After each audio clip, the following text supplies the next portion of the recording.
Tapos na ang Holy Week pero pasakit agad ang sumalubong sa mga dating suki ng PNR sa unang araw ng balik trabaho at eskwela ngayong araw. Detalye tayo sa ulat on the spot ni Maki Pulido. Maki? May mga pasahero pa rin na nagpupunta sa PNR station sa Alabang. Yung ibang mga nakausap namin ay hindi alam na magsasara ng 5 taon itong PNR.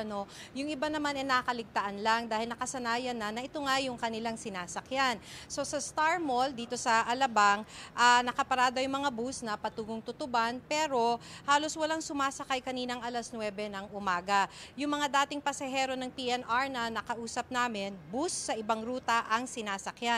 Kung dati kasi diretso o malapit na sa bababaan nila yung PNR station, ngayon kailangan na nilang sumakay na ng ibang ruta. Halimbawa, yung isang estudyante ng PUP na aming nakausap, mula Alabang Station, diretso na sana sa Santa Mesa Station, malapit na sa PUP campus. Ngayon, bus patungong Ayala MRT Station para sumakay patungong Cubao at mula doon sakay ng LRT2 patungong Santa Mesa.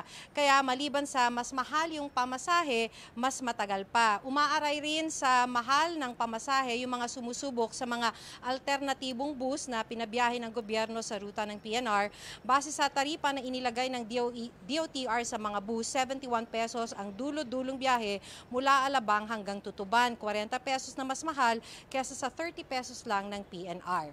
Sa pool din yung mga ibang naghahanap buhay sa paligid ng istasyon ng tren dahil wala na ngang pasahero, Rafi, wala na rin kasi silang kita mula sa kanilang mga tindahan. So, rutang Governor Pascual sa Malabon hanggang Tutuban at Tutuban-Alabang yung tigil operasyon sa ngayon para sa North-South Commuter Railway Project. Rafi? Maraming salamat, Maki Pulido. Kapuso, alamin ang maiinit na balita. Bisitahin at mag-subscribe sa GMA Integrated News sa YouTube. Sa mga kapuso abroad, samahan nyo kami sa GMA Pinoy TV at sa www.gmanews.tv.